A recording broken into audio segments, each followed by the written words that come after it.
Hi, everyone. Thanks for joining me. I'm Hillary Raimo. You're listening to Yin Radio. Joining me tonight is a wonderful, wonderful guest. I'm really excited about our show. Heidi McGuirk is here, and we're going to be talking spiritual relationships. We're going to be talking all kinds of goodies. If you have questions, you can send it through the chat room. There's all kinds of ways that you can interact with us tonight. So Heidi, welcome. Thanks for being here. This is going to be a great topic, 2 hours. Yay! So why don't you tell everybody your background, where you're coming from, what you do, your website, all that good stuff. So I come from a pretty interesting background where formerly I was in the matchmaking world and in the dating industry. So I spent about, do you hear my cuckoo clock? I was just watching it. No, we're going to get a million hits from that. Remember, I was just telling you that. It's great. My grandma had one in her house, and I just always was obsessed with it, and it just like brings me like joy to have it be cuckooing all the time. But anyway, moving on. So I spent a really long time in the dating industry. I started off as a consultant where I would go into struggling matchmaking companies and date with dating coaches and really just help them kind of turn their businesses around and help them really serve their clients better. I was a director of operations for the Matchmaking Institute where I helped hundreds really start many of the most successful matchmakers and dating coaches today. But my work, and I was really successful in that, in the dating coaching and matchmaking world, but my work kind of took a shift where I actually got really kind of disillusioned a little bit with some of the stuff that was being taught over and over again. So it felt like the superficial stuff. Like learn how to flirt or learn how to make your man commit, those kinds of things, which are like putting a Band-Aid on a flesh wound, which really isn't the real issue of why we actually have trouble in relationships. And that's when my business took a shift, and that's what Love Coach Heidi is all about, is really the inner work and raising our level of consciousness to really understand love on a deeper scale so that we can really act in love and not play games anymore. Because I feel like that's what people do. I think instead of loving, we're playing games. And so that's where I've made the shift, in my business. So when you got into this, I'm curious if you were doing it because perhaps you just knew you were really good at it and you were helping your friends do it and it was just something you were called to do, or what was the main reason that you got into working with matchmaking and relationships? How did that start? That's a really great question. For me, the one thing I've always wanted was total acceptance and love. And I wrestled with that for a long time myself. I didn't understand how I was rejecting love or pushing it away on a deeper level. And so I got interested in it to heal, to heal myself, to really learn how to have my happily ever after. I believed in it, but I became really jaded along the way with some pretty bad experiences. Yeah, I think that's we're going to touch on that tonight too. We're going to talk about that because, we're moving into a new spiritual dimension, paradigm. People who know me know that that's a lot of what I talk about. And we have this kind of thing happening now where we have new rules, I think, and it's kind of like a new, outfit we've put on and, let's go out and do this because the old ways don't really work anymore. We're looking for soulmates. We're looking for twin flames. We're looking for that super connection. But yet everything that's online for the most part is instant gratification. Pick and choose, scroll through the pictures, I don't like this one. It's kind of like we have, I have two older teenage sons and I'm watching them go through the dating world now. And it's funny because everything is online. Everything is done instantaneous, texting, Snapchat, Facebook. It's insane. And they go through this process of, instant communication. If somebody doesn't talk right away, it means that something's wrong, or it's like a whole new language of communication, honestly. And, how do you find intimacy? How do you find spirituality? How do you connect to somebody like that when you have these kind of things, where it's just your whole life is different. And if something goes wrong, then you have a whole entire platform to express it to everyone, and your whole personal life is made public, and everybody thinks they can figure you all out by your Facebook post or your Snapchat remarks or anything like that. So, oh God, it gives me a headache just listening to it. And I just go, oh my God, I'm like an old person now, because remember when I used to have to mail a letter with a stamp and wait 2 weeks for a reply? God, I'm like at the end of the dying generation there. So where did you start? Let me ask you a question. I guess we'll just start talking about that. Like, how do you deal with being in an intimate, spirit-based relation and having to deal with all of these modernized type technologies that, can either distract you or keep you from really building that kind of bond? What do we do? Well, it's no secret, and that's a great question, because it's no secret that we're the loneliest we've ever been. And what everybody's craving is really authentic connection, authentic, genuine connection in a world that we're filtered constantly. I'm only going to show you my best foot forward. When I ask anybody, what do you really want in a relationship? I want to be seen and I want to be accepted for exactly who I am. But then we go so hard at only showing the things we want everybody to see, with those filters, with those pictures, with the best, here's my best life. And then we meet each other, even if we get that far, or we're rejected, because now we're rejected just on our best, what we think is our best foot forward, And now we're like, hey, buddy, that's all I got, and you're swiping by me, you know what I mean? And this is my best, but it's not your best because it's not you. It's a snapshot of a moment in time, and it's not an organic, moving conversation. I happen to also be really fortunate to one of the world's leading drug and alcohol treatment centers. And what I teach there on a daily basis is self-esteem, healthy relationships, connection, because addiction is a disease of loneliness, right? We're the most disconnected we've ever been. And the reality is Facebook addiction and swiping addiction is a disease of loneliness. We're the loneliest we've ever been. So I'm a renegade when it comes to that kind of stuff. I think that if you're going to be true to yourself and speak your truth, get off of that stuff. That's the reality of it. It's like you don't get to be a willing victim and keep walking into a situation that makes you feel rejected and keep willingly going back in for more. Yeah, I think rejection is the only way. Well, rejection is a big topic for everyone. You hit the nail on the head when you said, we put ourselves out there, we present ourselves, and somebody might fall in love with us because of that. But then the minute we show our anger or the minute we show some of our insecurities, oh, no, on to the next one. Without having the conversation or without really talking about that, because I think rejection's become kind of the new wound for like the divine feminine, the divine masculine. It's like if I show you who I am and I show you my heart and I open myself up to that, to become vulnerable, and then you go ahead and like stab me with a knife and run, and that happens over and over. What does a person do to deal with that, to move on from that, and then also open up enough to be able to trust somebody else to come in and not do it again? See, I think we're lying that we're vulnerable. I don't think we're being vulnerable, because vulnerability people respect. My openness is what makes you feel like you can connect to me. I think what we do instead of being vulnerable is we pretend not to need each other. And we pretend and we give this big talk about how we don't need people, and I'm independent and I don't need anybody to complete me, and I'm a whole person and you're a whole person, which is all wonderful and healthy. But at the end of the day, we're built to need each other. And so we go so long pretending not to have any needs or pretending that things don't bother us when they really do, because we want to be perfect.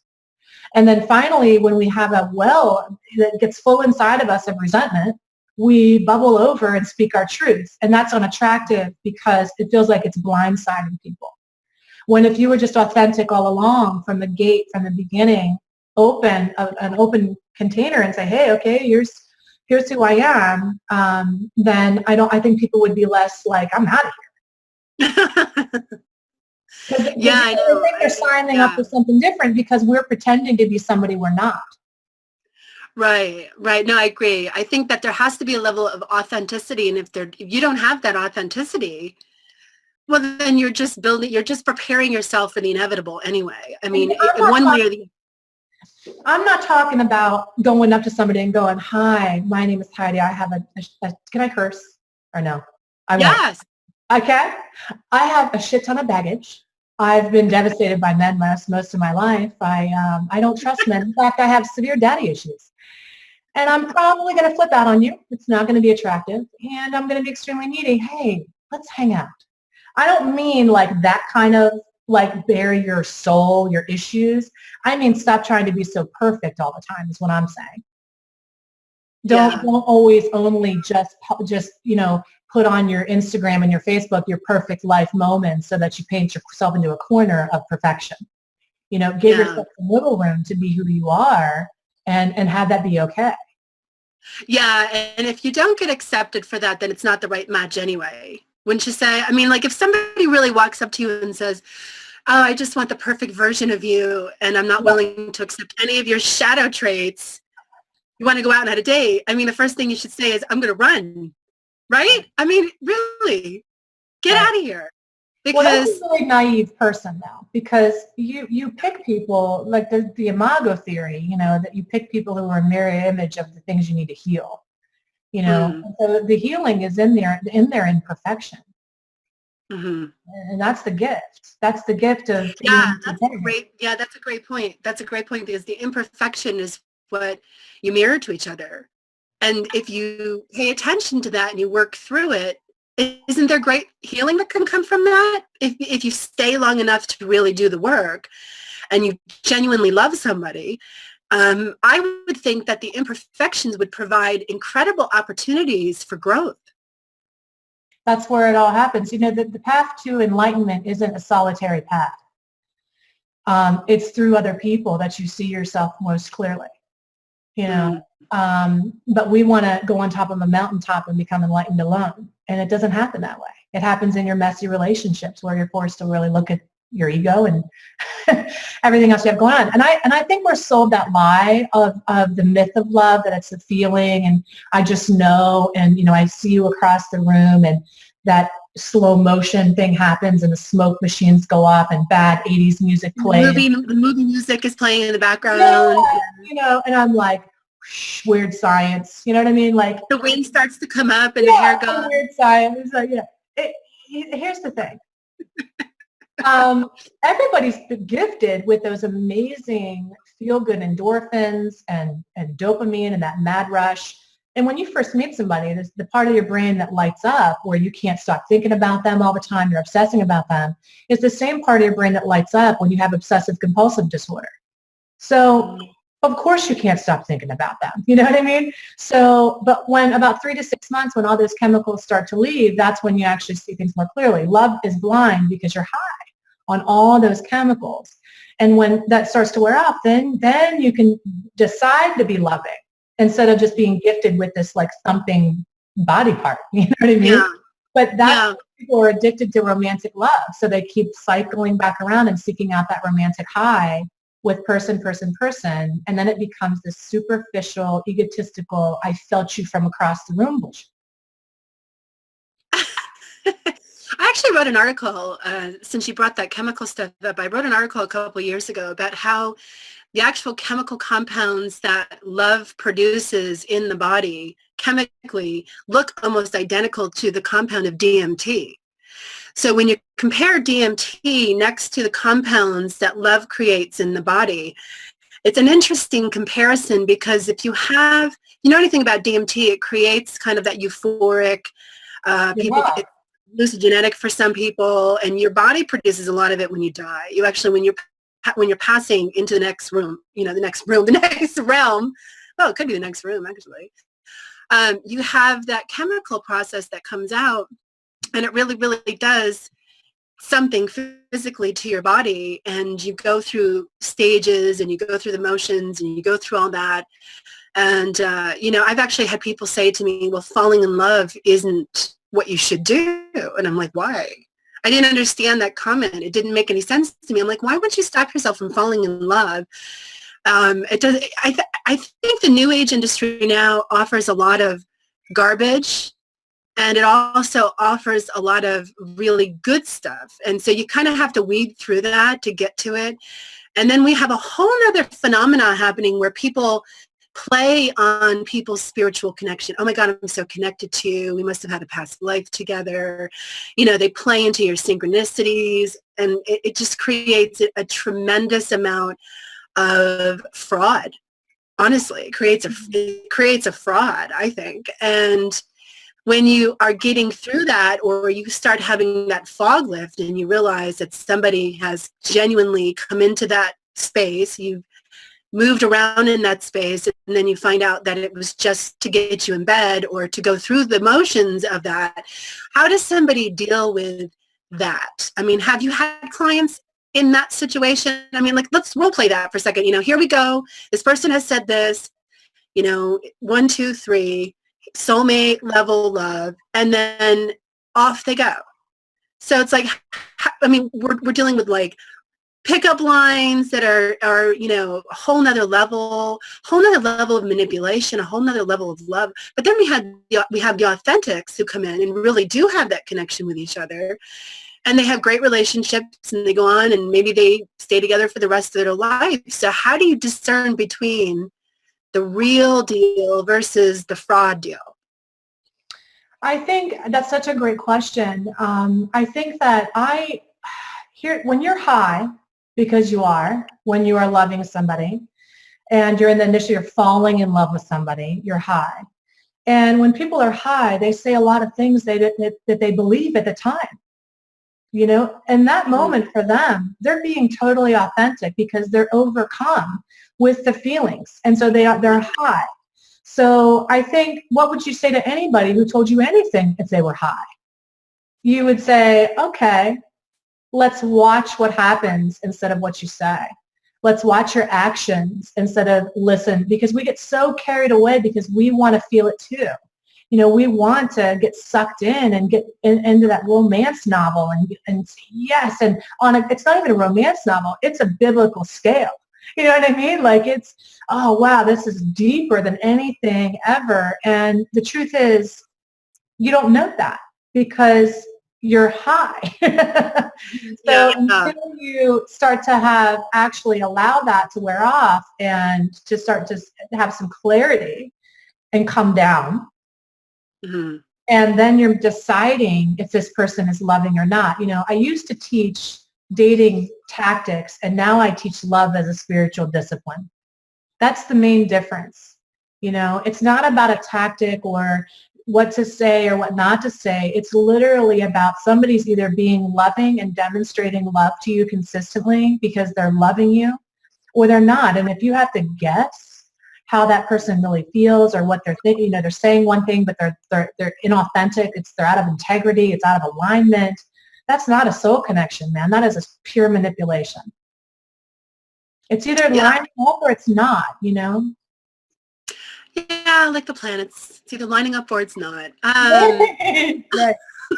That's kind of how I look at it. It's either lined up in alignment or it's not. I think it's a good point because if you're observing the relationship and a person seems to change their interaction with you, and they go through the motions, and you nailed it on the head with the spiritual connection. Like, if they're not being authentic, it's manipulation. So how do you get out of the manipulation? How do you move forward and go into either releasing that and saying no, or some people might get completely caught up in it, trying to communicate, let's talk about it, and then so I can see a messy side to that, and I can see a very clean-cut side to that too. Nope, this isn't working, cut off. Or, okay, let's talk about it and move into the imperfections and have a healing moment and then move on. I don't know. There's no question that it's just a remark. Well, I think it's an important question because here's what I'm hearing, like, do I move into the healing because you're the person I need to work with and go deeper? Or I think if you're operating out of love or fear, like everybody always talks about all the time. In this case, the hook is in the rejection.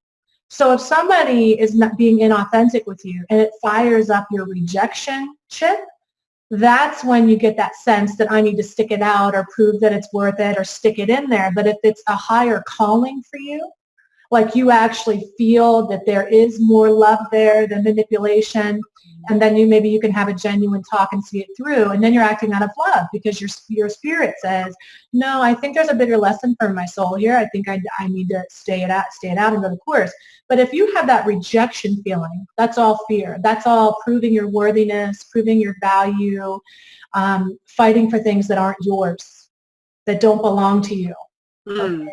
So when somebody rejects you and you're my soulmate and they're gone, and you can take the me out of it, take the rejection out of it and look at it like an observer, what is it really about?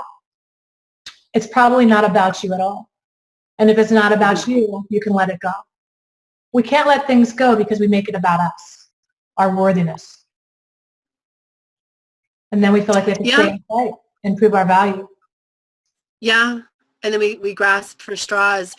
I had a question and I don't know what happened to it. It just went boop. How do you move into so I mean, what are you doing now with all this? I mean, you have all this stuff going on, and you have a website, and are you writing a book? You're doing a lot of great stuff with all this. You've developed like a whole step process of moving into, which we'll get into throughout the show. But I mean, let's talk about a little bit of what you're doing with some of the work and how you've evolved a lot of the matchmaking stuff. You've gone from matchmaker assistant to kind of like the queen of the matchmaking world and the love and stuff. So what are you working on? What do you got going on?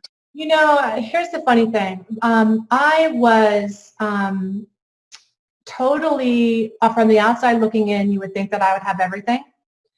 And I had a very successful business coaching other businesses in the matchmaking world. And from an outsider looking in, I mean, I had it all together. But underneath of that, I was in a relationship for 10 years with somebody who told me he loved me but slept with other women. I was binge drinking myself into a stupor on an ongoing basis. I was binging, I was purging, I was starving myself. I really hated who I was, and I was helping other people come together. And I was living in an authentic life. And I woke up almost 35, childless, alone, and completely feeling like I had missed my opportunity to be me. And it was now or never. And that's when the process of my spiritual journey as love as a discipline started. And that's where the concept came for the book, which is Living Life Allowed, ALLOWED, which is all about giving yourself permission to have your own happily ever after. And for me, I had to overcome a lot. I had to overcome the bad, dysfunctional relationships I was in, the self-destructive behavior, the self-sabotage. And there are 7 spiritual disciplines that I adopted in order to do that. And when I started teaching these disciplines, once I healed at the treatment center where I work with women who are extremely broken, have no value, are in terrible relationships and men, and this principle started working, and people were coming to me and saying, oh my God, I love myself again. Thank you. I feel healed. I can go back into my marriage with a renewed sense of what love is. And lives were changing. And I thought this work is so important that I need to go beyond the 4 walls I'm teaching it in and with myself. And so that's how the book came about, and the principles that I outline in the program. So you kind of took your own life experience and you put it to work for something bigger to help other people, which I know is important to do. It's like if we don't come from some of our own experiences, I know when I write and I do my work, a lot of it comes from my own experiences. Not all of it, but most of it comes from my own experiences. And it's like I'm not going to write about something or do something unless I've had some experience with it. And I mean, I think that's being authentic and staying true to our own heart and doing that. And then we come out on the other side, whether no matter what that looks like, we come out on the other side of it, and we're able to, help other people or share our stories or share it in a creative way, or even if it's just a hug and say, hey, I've been there. I think we're too quick also sometimes to kind of prejudge things. And I think I see that a lot. I mean, my clients that come and work with me, or even in my own life, it's like I see either I'm too quick to prejudge things, or other people are too quick to prejudge things, and then kind of just throw it out the window and say, okay, forget it, because there's so many options and so many distractions available for people. The soulmate phenomena, I wanted to touch base on that for quite a bit tonight, because there are certain things that happen authentically. We talked a little bit about some of the negative stuff, some of the manipulation, some of the things that happen, and let's face it, it's out there. But when we have that genuine that genuine connection to somebody, and we are able to nurture that, and I mean, I know you and Doug, your husband Doug, you guys work together on a really beautiful platform. And you guys have a child together, and you seem to do it all. And you do it all really well. Do you guys have that soulmate connection? Do you feel that with him? I mean, was it instantaneous? Did you guys have to work at it a little bit like the rest of us? It's really funny. I think that soulmates, I think that there are a lot of soulmates for us. And a soulmate is a decision to stick it out, to have your soul evolve. That's what a soulmate is, to me. And my soul and your soul, we need to evolve, and we're brought together for that purpose. And when I first met him, I was still healing from that pretty dysfunctional relationship I was in, where I thought I was going to be married, and it was pretty traumatic for me. And so I wasn't really in a space to go full steam ahead with him. So we started off as friends. But there was always this nudging. So I feel like that's what happens with a soulmate. Like, you get this nudging. Like, it doesn't have to be fireworks and, I met you across the room and I feel like I'm your soulmate. It's more like the universe, God, mother, father, whatever you believe in, conspires to keep you together until you can understand that you're supposed to be around each other for whatever purpose that is. That person keeps coming into your life, keeps showing up for you.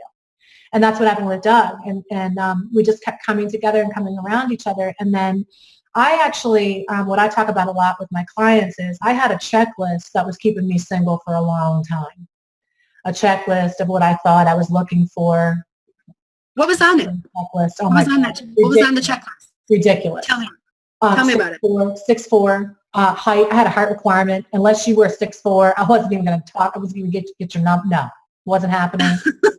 You needed to be highly successful. You needed to have a lot, you need to have your money in straight. You need to have, a good job. You needed to have, I just had, you need to have like the jaw and the linebacker body. I had like such this ridiculous list. And when I realized, oh my God, my list is so superficial, of this checklist, and my clients would come in for matchmaking and be like, I want this and this and this and this and this. And I'm thinking to myself, no wonder you're so single, because you have this impossible checklist, this like one barometer that we carry around, the one barometer, soulmate barometer. And it's like a little ticking off of everything on our list. And if you don't have it, then you must not be my soulmate, Or if you have 9 out of 10, you're missing the one. You have 9 out of 10. You don't have the last one. Goodbye. Yeah, because you're not the one. Clearly, because you don't know where you're in. It's yeah, and I'm still like 40 years old, and that's the way it is. And so people wonder. They wonder. There's a kind of perfection. I think that you did a good job with that, because I used to have that. I threw that out the window a long time ago, and I hear people talk about that all the time. Well, they have this, but they don't have this, and it kind of goes back to what we were just talking about with the shadow step. It's like until you really are seen, and then when you're really seen, someone goes, oh, you don't miss, uncheck, uncheck, uncheck, uncheck. You know what's so sick about that, Hillary, is that we're not pulling out our own checklist on ourselves. You know what I mean? Right. Like we have standard of perfectionism in other people, and then we expect people to accept us wholeheartedly for exactly who we are. No. We need to accept my flaws, but you can't have any. Let's make a checklist tonight. Let's work on a check. So what would be the first thing on our checklist? Like, we have let's make a new checklist. Everybody watching, everybody listening, I want you to crumble up your old checklist and toss them out, and we're going to make a new one tonight. So where do we start? All right, start. So I'll do an exercise. If you want to play with me, I'll do what I walk my clients through, which is let's make a list of the things that you want to feel the most in your relationship, in the relationship that you want to have. What do you want to feel the most? Are you really asking me? Yeah. Are you asking me? Oh, okay, yeah, I can do this. What do I want to feel the most? What do I want to feel the most? About yourself, about your, how you feel in that relationship. What feelings do you want to feel the most? I want to feel inspired. Mm-hmm. I would put inspired on the list. I would put peace. I would put unconditional acceptance. I want to feel like I can show you every side of me and you're just going to still love me no matter what. I want to be able, I think that would be number one. Like I would want to be able to be completely myself. I'm going to be myself anyway. Right. And then, yeah. I think that's accepted is what that is. I want to feel accepted. Yeah. And the work that I do when I sit with people, I'm like, those are wonderful qualities, right? Those are wonderful things to want to have. And then what we do is take the list and say, where am I not accepting myself? Where am I not allowing inspiration for myself? Because my theory is that you're either accepting or rejecting love at all times. Love is everywhere. That man is waiting to beat down your door. He's waiting for you. He's there. You're accepting or rejecting him.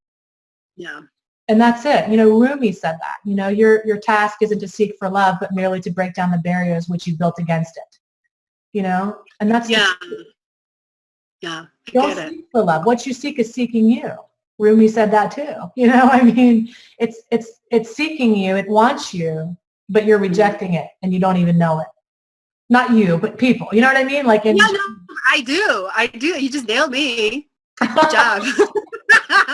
No, it's funny because I still go through moments where I will reject things for whatever reason. And usually, and I'm a very self-reflective person, so I can sit and reflect on my own feelings and my own actions.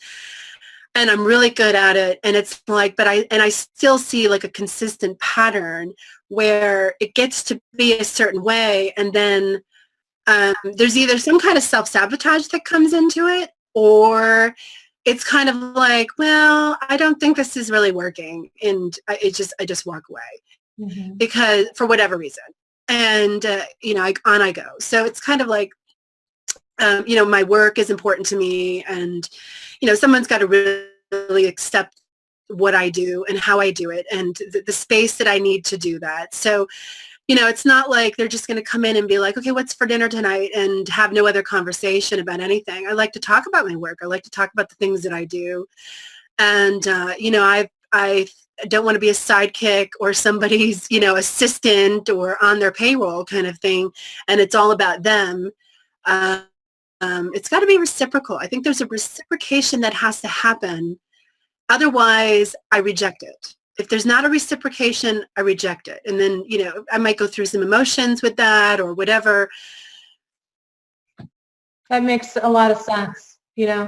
I remember when I first was with Doug, who with the checklist I'd done away with that at that point and said, okay, well, what do I want to feel on a regular basis?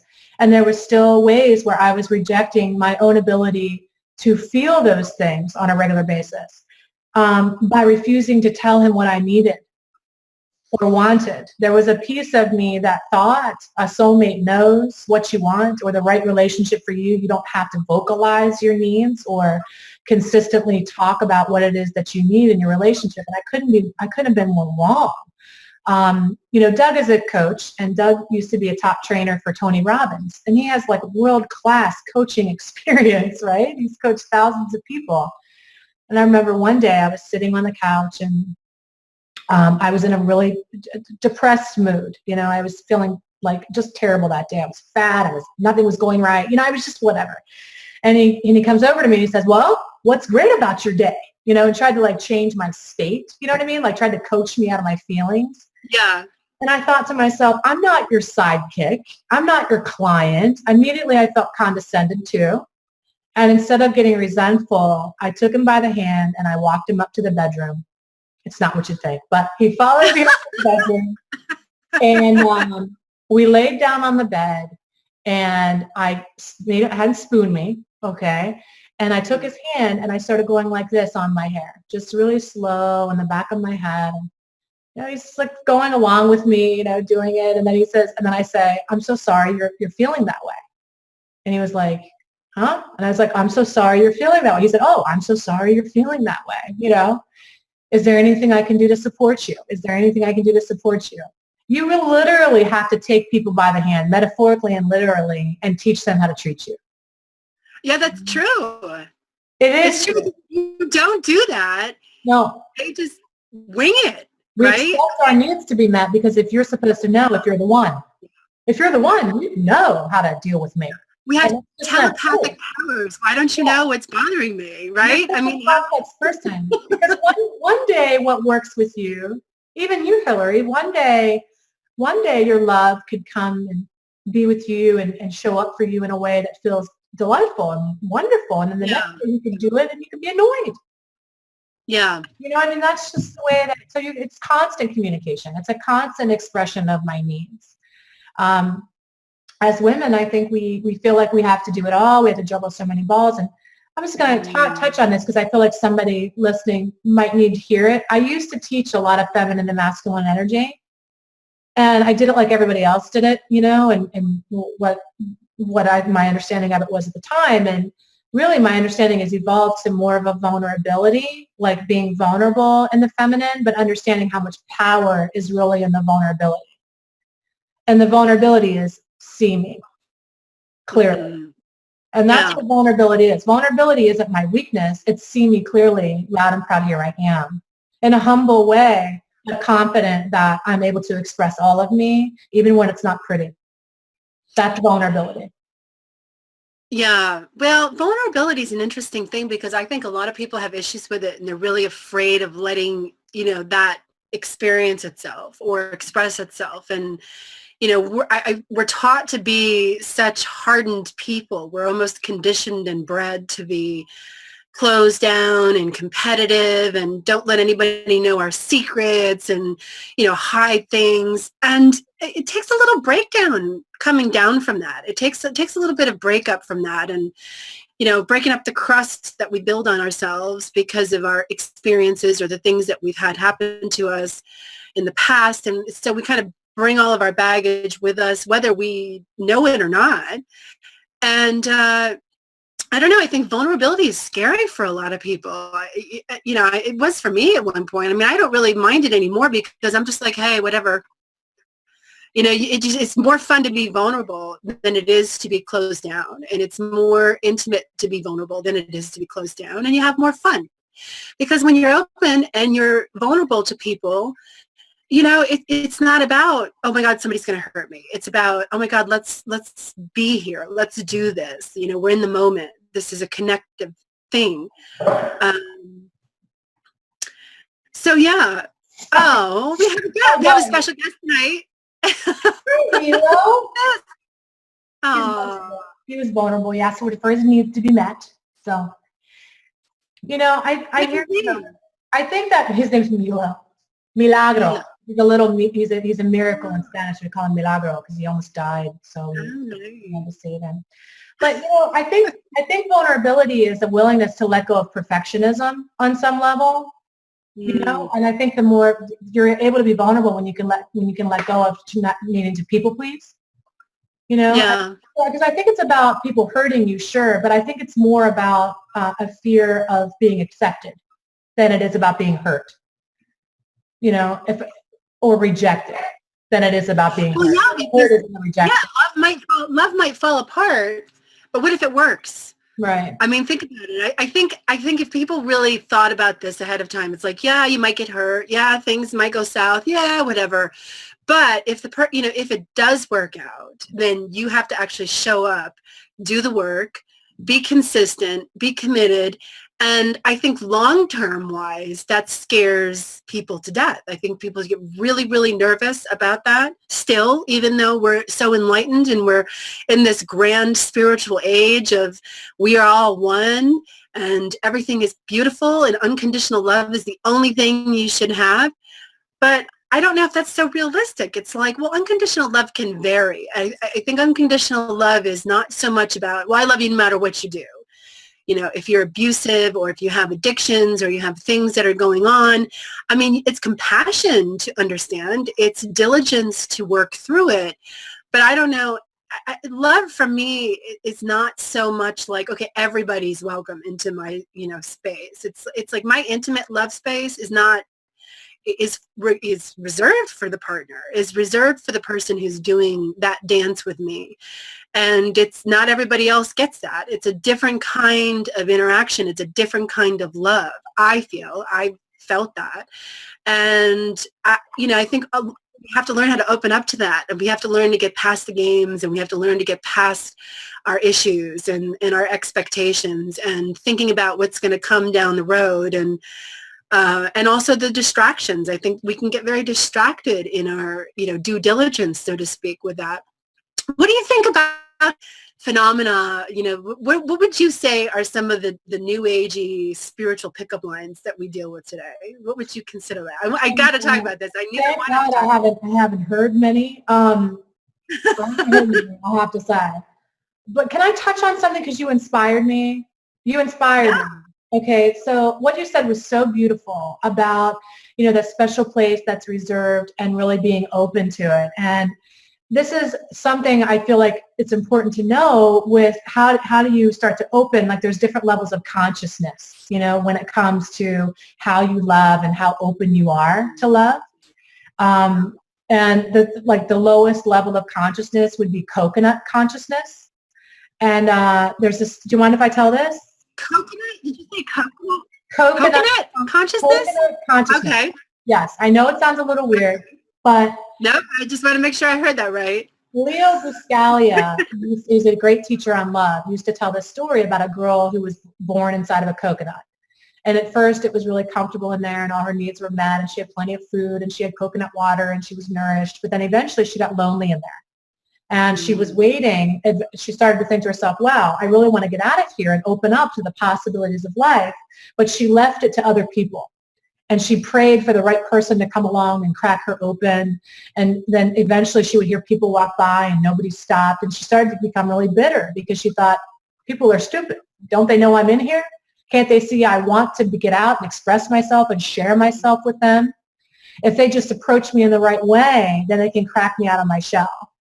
It never happened. And it's not a happy story, but because she died in the coconut and on goes the story. But the coconut consciousness is I have so much to give inside of myself that I just need the right person to come along and know exactly how to talk to me, to open me up, to get rid of the walls that I have. And, a coconut says, hey, relies on other people. You make me feel important. You make me feel special. You make me feel needed. You make me feel wanted. You make me want to be vulnerable. You make me want to open up to you. And it is a very selfish way to be, because at the end of the day, it's about me, me, me, me, me, and what a coconut comes to a relationship to take.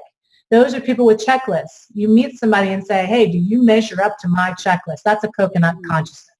You're here to serve me, Don't be a coconut. Don't be a coconut is the message. Don't be a coconut. Don't be a coconut. It's so... Get the coconut. Get the coconut out of here. Got to crack yourself open. You're responsible for your own openness. That's right. That's right. And if somebody says that to you, run. Whoopi Goldberg wrote this book, and it said, if somebody says, I think the title of it was actually, somebody says to you, you complete me, run. Because it's just like, you don't need another person to be complete. You don't need another person to come along and pull things out of you. If you have a wall and there's an issue, well, then make it a growing moment and come together and work through it. Stroke the hair and say, how are you doing? Everything okay? Do you need anything? And be compassionate and kind in that. And don't run off and just be a cold-hearted coconut yourself, and then two coconuts can't do anything together except bang each other together, and it's just a mess. It's a coconut mess. As far as the spiritual pickup lines, I don't hear a lot of that, but what I do hear is people who think they've evolved People who come into treatment and at first they're really sick and they've been under the influence of drugs and alcohol for a really long time, and they start to get sober, and when they connect with people, they say things like, I'm seeing clearly for the first time. You know, you must be the one, because I finally, now I'm really feeling myself, and I can see clearly, and I'm opening them up, and I've never really been sober before, so now I really see things. And that's a form of enlightenment. You know, we think we're enlightened, but really that it's just seeking out the high again with another person. I think that when people are coming to each other to say, hey, there's a website. Now, when you talk about like a soulmate kind of a thing, or like a higher consciousness, you know, there's that site, like that christianmingle.com, and the tagline is like, God knows who's right for you, or something like. Yeah. Like, oh, well, if the Lord can do it, like God's making the matches up in heaven, you know, like, oh shit, I gotta sit through these damn profiles. Meanwhile, somebody's going to the bank with all the money they're making off the site, right? God's making paychecks for them. But in my industry, it's all over the place, Hillary. There's conscious coupling, and you know, people are capitalizing on it because everybody wants to go to a spiritual level. I think you're absolutely right. You know, people are calling out for that, but people are capitalizing on it. You know, you can't go anywhere in my industry without going through a goddess training. Well, everybody's holding a goddess training. You know what I mean? Like everybody's. I know exactly what you mean. Everybody's holding a god and goddess training. It's like, I mean, but that's why I wanted to do this show. I mean, this is my first show on CCN as a host. I was just on here a couple weeks ago with Randy as a guest, and it was fun. And so I'm here talking about this, and I chose this topic for a couple of reasons. One, because we all have this microscopic mirror of what's going on. So I was dealing with some things in my own life, and I'm like, great, I get to talk to Heidi, and Heidi's going to make me feel better, and Heidi's going to, you know, work this all out. But two, because it's exactly that. It's like people are really going into a different paradigm. We need new rules. We need new understandings. We need not to harm people in a spiritual sense. I think once you bring the spiritual element, once you invoke that soulmate energy, or you feel it, and I think that, the chemical process, yes, we're high from falling in love, but I think it's also necessary because biologically we're built to have those feelings, because ultimately we're a species made to procreate. Yeah, you know, you need chemical juju to kind of move it around and get it into where it needs to be, because we're biologically designed as a reproductive species. So I think it's part of the fire, and it's part of that. And then you can get addicted to that, the falling in love stuff. You can go from person to person and person and be addicted to the falling in love without any real kind of feel about commitment or staying or, you know, ripening that love with one person. I think that might become a rare thing. I hope I'm wrong, because so many have we have so many options. We have so many options to go here and there and everywhere with this person, that person. And so when we stay put and we really, really ripen that, I think it's going to be a valuable quality to have, to mirror, to teach, to mentor in. And but the paradigm has changed. I mean, we see it all the time. We're all talking about the divine feminine and the divine masculine. But I was just saying this to somebody the other night, and they asked me to come. Oh, you got to come and talk to us about this, a big group, because I think the divine male and the divine female are pissed off at each other. I think when it comes down to it, they're like this, and they're mad because they're not understanding each other. They're not getting what they need from the relationship back and forth. Or, you know, there's a feminine energy that's angry, and I think it's almost cellular. It's almost ingrained in women's biology, because we've gone through centuries and centuries and centuries of being treated wrong. I mean, if you look at the religion, if you look at the way the cultures around the world treat women, if you look at the bigger picture, I mean, we've been talking about the smaller picture, but if we move now into the bigger picture, we start talking about, you know, the things in history that have happened where men are very dominating. The patriarch has been very cruel in a lot of ways to the feminine energies, and we have had to deal with that. And we may not be responsible for that, but we have we have kind of inherited that genetically or in our families, or we've been raised in that. And men are also angry because women are angry and they're not seeing the men for the divine masculine that they are. Maybe women aren't necessarily meeting the men's issues because they can't even get to that place in the conversation.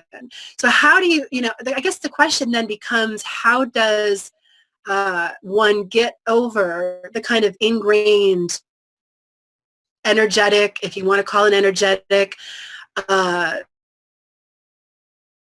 gist? It's like we have not been treated as queens and goddesses. Now we have this emergence of this divine feminine revolution, renaissance happening. Women are waking up to their own. They're claiming their power. They're claiming their voice, and they're walking around with that CEO walk. And then they go up to a man, and the man just wants to love them, but the women have this kind of thing inside of them that kind of rejects the man because of that pain or that biological. Hi everyone, we're back. I'm Hillary Raimo. You're listening to Yin RadioTv. I have Heidi McGuirk joining me. We're talking about divine feminine, masculine energies. We're talking about love, soulmates, the cons and the pros, everything that you want to know. We're here. So we were talking before we lost the live stream for a minute. We were talking through that. I'm just going to recap it real quick. We were talking about the divine feminine, the divine masculine energies, how women are rising up, how they're coming into their own, they're learning how to regain their voice. And then they own it and they claim it, and then they show up and they're with their partner and they're with the man, and the man just doesn't know what to do, or he rejects her in that, or all of that stuff starts to happen. So we're kind of there. We're talking about that, and Heidi's going to give us her 2 cents on that, and we're going to talk about it because we're going to go into that now for the rest of the show. We're going to talk about this collective feminine, masculine stuff that goes on, and how women and men can deal with the rejection and the anger and move into that ultimately higher level relationship that they want. This is such a beautiful conversation to have. And I have it a lot with my girlfriends, actually. I have it a lot with one of my girlfriends in particular. We talk about it all the time, who happens to be a matchmaker also and notices this phenomenon. And I think what happens from our perspective and from my perspective, what I see happening is the typical old archetype, masculine and feminine, the way it was traditionally taught to people who are very confused, is that it's a dominant and submissive energy. Okay? It's not, and we know it's not, but that's been the way that it's been touted, is that I'm in my masculine dominant and you are in your submissive, receptive, feminine. Feminine is just as powerful, and yin and yang, and they both have this very powerful energy. But what happens is, because it's been sold as this dominant, submissive energy, when a woman taps into her feminine power, or the real authentic power of the divine feminine, which is just of the access of the whole universe within you, That's only that. Men don't know where to go with it other than submissive or walk. And so what we have is a bunch of men who are calling a bunch of women bitches. Who do you think you are? Or psychopaths, or yeah. Or we have a bunch of men putting their hair in man buns and dyeing their beards. Okay? So then women get angrier because they say, no, this is not what I want. I don't want you to go feminine because you have the perception that I'm going masculine. I can still be in my feminine. Women cry out for people to rise to the occasion wherever they happen to be vibrating. Okay? And I think at a core, a woman cries out for a man to actually match or even inspire her somehow, to another level. But certainly not placate her or shame her or try to dumb her down or dim her light. Because that's what's happening. If I'm, that's not masculine because it's aggressive, or it's powerful, or it's confident, or it's confident. None of that is true, but that's why I got really disillusioned, Hillary, with my world, because the way it was, because there was so much misinformation, and people were running around half-cocked with this information, and really doing damage and really oppressing women at the end of the day with it, oppressing us, not lifting us to where obviously we deserve to sit. Yeah, there's kind of a thread, a meme going through the world of the new age, and it really is kind of like almost a self-fulfilling prophecy that men are becoming more feminine and women are becoming more masculine, and it's part of the natural cosmic cycles. But I don't necessarily agree that that's the answer. It's not about women becoming like men or men becoming like women, because they're not. Women aren't men and men aren't women. And we have this whole gender thing coming into play too, which I think maybe we should talk about tonight as well, because it's like we're being kind of bred to accept gender re-identification, people who want to go into, they're born a woman, they are a woman, but they want to be a man, so they identify with a man. I was watching something recently, a documentary about where a child was actually born with kind of an out of balance amount of male-female material, and so the parents had to kind of pick and choose what to raise the child at.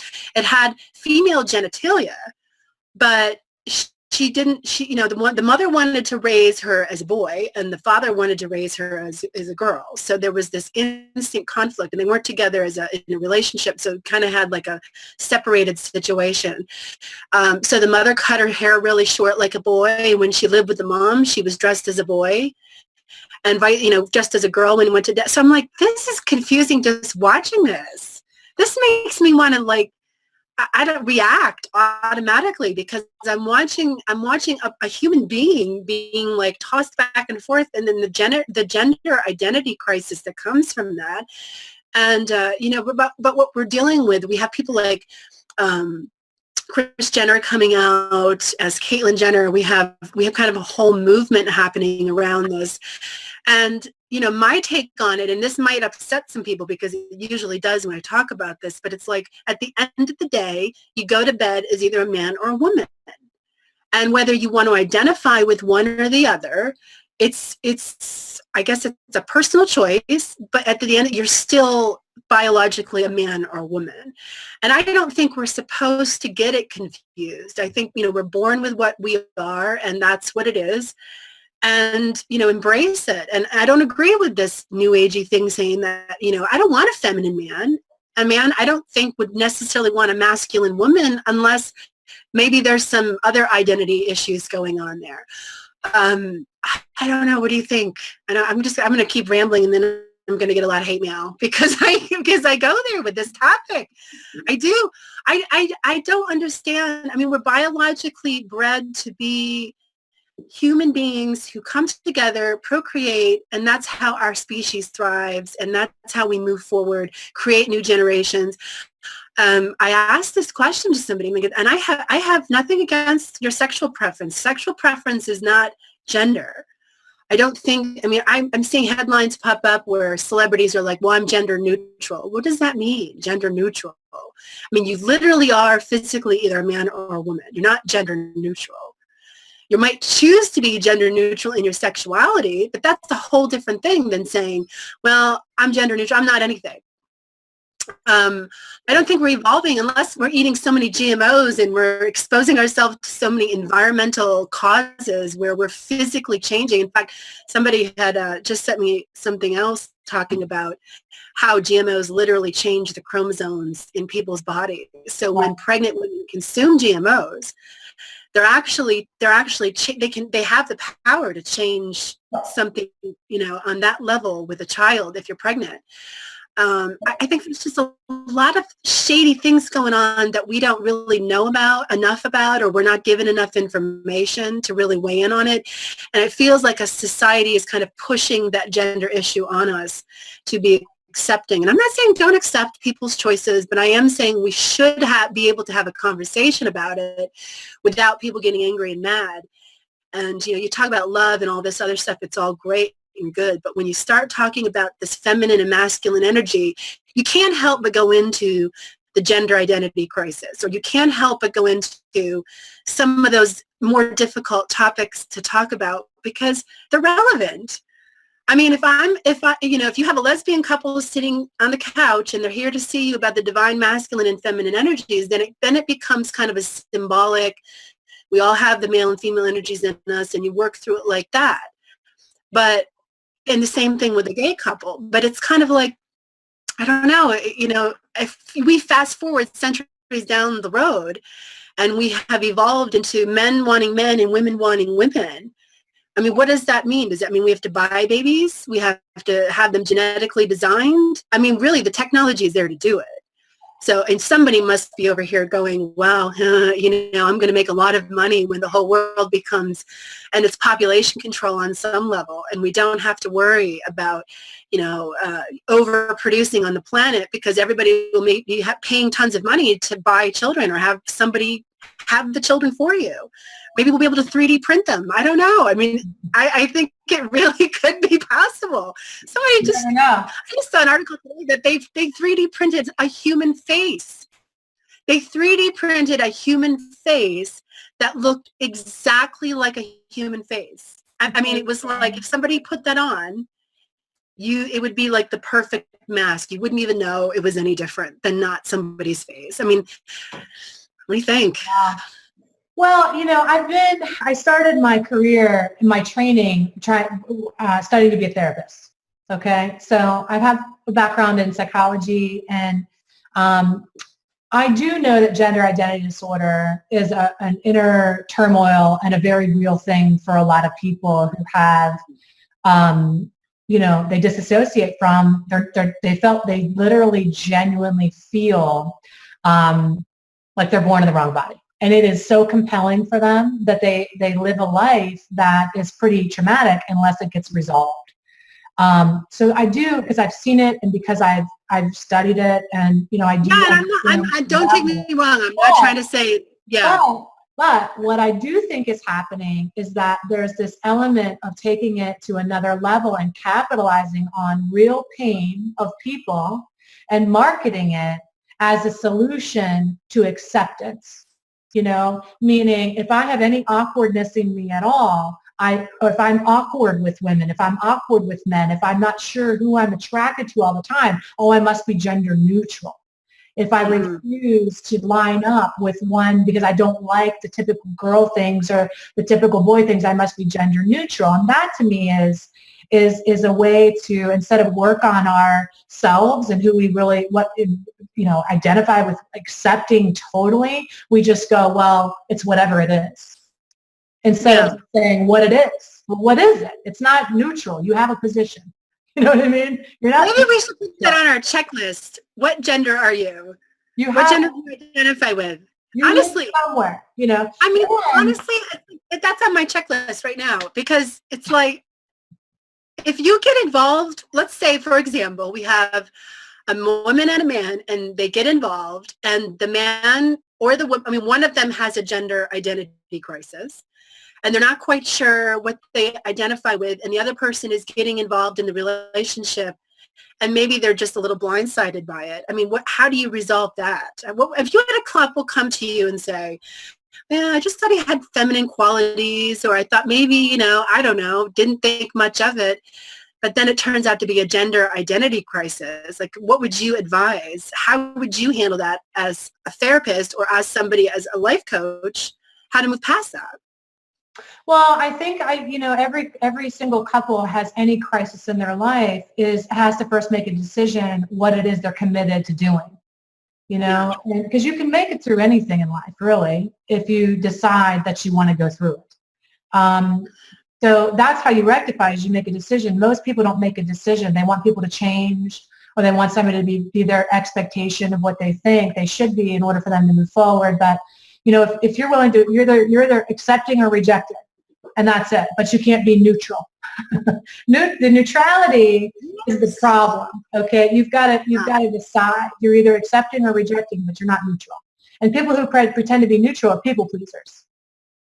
You have an opinion. Yes, bullshit. Yeah, you do. It's okay. What is it? It's fine. Yeah. It's going to be unpopular. Who cares? It's an opinion. Right. I have a very strong opinion about, I don't want my man to wear a pink beard. Like I personally, I wouldn't want that. I think hair dye of your face is, I'm not into that. That's not attractive to me. I don't find that sexy. I don't find, if I have a man who exhibits more, if I had that situation where he identified more with feminine, I'm just not attracted to that. That's not for me, And so that So is how do you navigate that, Heidi? I mean, let's go somewhere else with that for a second. Like how does a man then understand the feminine, the divine feminine energies? How does he understand the feminine energies then from a masculine perspective? I think that he stays within his purpose, and he stays within his confidence and within his purpose, and doesn't get swept up with whatever it is that I'm thinking or doing or behaving. I talk about this all the time I like to explain that masculine energy as like, feminine energy is like an ocean, and it can be, it's interesting, within 10 minutes, it can completely change and shift in many forms, and it's open and it's free flowing, and that masculine energy, when we're in that energy, is just pretty steadfast, and it's just secure, and it's secure in its purpose and in its role and what it has, and that it's fixed. If steadfast energy is in that ocean and it's a dinghy getting swept away with every single thing I think or whatever I feel, and it's like, oh shit, we're over here. Oh, we're over here now. That's you get in the ocean with me. I mean, I need you to be a ship on the ocean while I'm in the ocean. Just be the ship. Just be steady. Yeah, when my tides are coming in and going out, I just need you to be a rock. Just need you to right? Don't get sucked in and go, oh, it's the tide's out. Oh God. Yeah. Panic. It'll be back. It'll be back. It'll come back. So yes, I think that, with men, of course, they have that same ebb and flow because we're human and we all have all those capabilities. But I think attraction is when you know where to stand and when, because we both do have those energies. But to have attraction, that's when that polarity is. That's where the polarity is.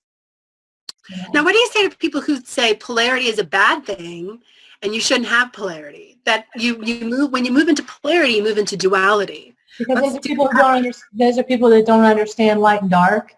Those are people who don't understand tide comes in, tide comes out. Those are people that don't understand that there's a spectrum of everything's duality. Everything is in duality.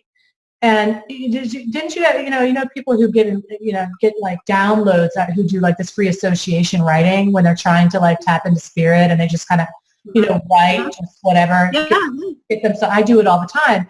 And I'm writing, and my pen goes in this duality. And it's like, I'd say a direct contradiction within one sentence. And I think that's where God is in the duality, because that's how you figure out this big spectrum of this gray area is contemplating the duality, is contemplating the contradiction, I love that. That inspires me. You just said that and I was like, yes, we're born into the human realm and we're born into a duality. And I get it a lot. If I start talking about things that are dualistic, wow, Hillary, you're really stuck in your duality. Don't do that. And I'm like, but what are you talking about? Don't do that. We're in that. That's what we're doing. The duality is, it's how we learn. It gives us the good and the bad. It gives us the light and the dark. And I think there's a misconception with shadow aspects of being bad.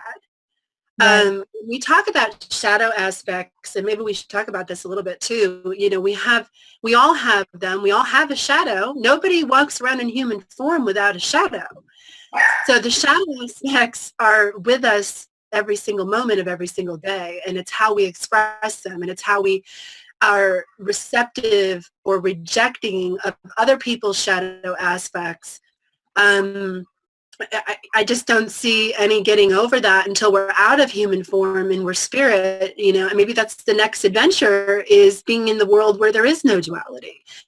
It's one of my biggest pet peeves. It's like, come on, guys. I mean, aren't you ever in a bad mood? Don't you ever get angry? Don't you ever get sad?